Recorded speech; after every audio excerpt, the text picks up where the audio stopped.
नमस्कार मंडळी. तर आज आपण चना मसाला बनवणार आहोत. अगदी सोप्या पद्धतीने पण खूप छान होतो. तर त्यासाठी जे लाल कलरचे चणे असतात ना, म्हणजे काळपट असे, ते मी भिजत घातले होते. 1 कप चणे आहेत ते रात्री भिजत ठेवलेत.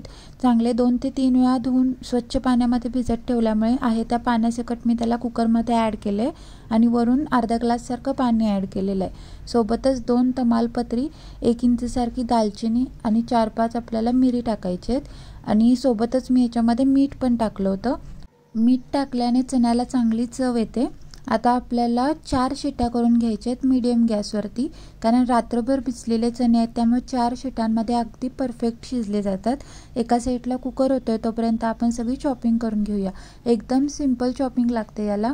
कांदा, मिरची आणि टोमॅटो घेतलाय. मिरचीमधून अशी स्लिट करून घेतले आणि टोमॅटोची आपल्याला प्युरी करून घ्यायची आहे, त्यामुळे एकदम असा मोठा मोठा कट करून घेतलाय आणि कांदा मात्र छान बारीक कट करून घ्यायचा आहे. आता टोमॅटोची मी इथे प्युरी करून घेतले आणि इकडे कुकरसुद्धा झाला होता. आधी आपण चेक करूया की आपले जे चणे आहेत ते व्यवस्थित शिजलेत का. तर बघू शकता बोटामध्ये थोडेसे दाबल्यानंतर मस्त ते स्मॅश होत आहेत, म्हणजे ते छान शिजलेत. आणि एवढेच शिजले पाहिजे. जास्त शिजले आणि त्याच्या डाळी झाल्या तर त्या भाजीमध्ये छान लागत नाहीत. आता त्यातली 1 पळी चणे आहेत ते आपल्याला एका मिक्सरच्या जारमध्ये घ्यायचे आहेत. सोबतच 2 चमचे लाल तिखट, अर्धा चमचा हळद, 1 चमचा धने पावडर, चवीनुसार मीठ आणि सोबतच कोथिंबीर घालायची आहे भरपूर सारी. याने टेस्ट खूप छान येते आणि एकदम फाईन पेस्टमध्ये याला वाटून घ्यायचं आहे. बघू शकता किती छान आपलं वाटण तयार झालं आहे. याच्यामध्ये ना आपण खोबरं वापरलं आहे, ना शेंगदाण्याचं कूट, ना काहीच. पण ह्या सिंपलशा वाटणामध्ये खूप छान भाजी तयार होते. अर्धा चमचा जिरं फोडणीमध्ये टाकायचं. सोबतच आपण स्लिट करून घेतलेली जी मिरची होती ती टाकायची आहे. ती हलकी परतली की बारीक चिरलेला कांदा टाकायचा आहे. कांदा चांगला मात्र ट्रान्सपरंट होईपर्यंत परतून घ्यायचा. हलका मऊ झाला की मग आपल्याला याच्यामध्ये जे आपण वाटण तयार करून घेतलं होतं ते घालायचं आहे, कारण याच्यामध्ये हळद, तिखट सगळे मसाले आपण वाटणामध्येच घातलेत. त्यामुळे फोडणीमध्ये वेगळे पावडर मसाले घालायची गरज नाही. फक्त हे वाटण 1 ते 2 मिनिट चांगलं हाय हीटवर परतून घ्यायचं, अजिबात न थांबता. त्याच्यानंतर गॅस बारीक करायचा आणि मग याच्यामध्ये टोमॅटोची प्युरी टाकायची. टोमॅटोची प्युरी छान मिक्स करून घ्यायची. आता मात्र हे 2 ते 3 मिनिट छान शिजवून घ्यायचं ऑइल रिलीज होईपर्यंत, म्हणजे वाटणाची चव आहे ती भाजीमध्ये खूप छान येते.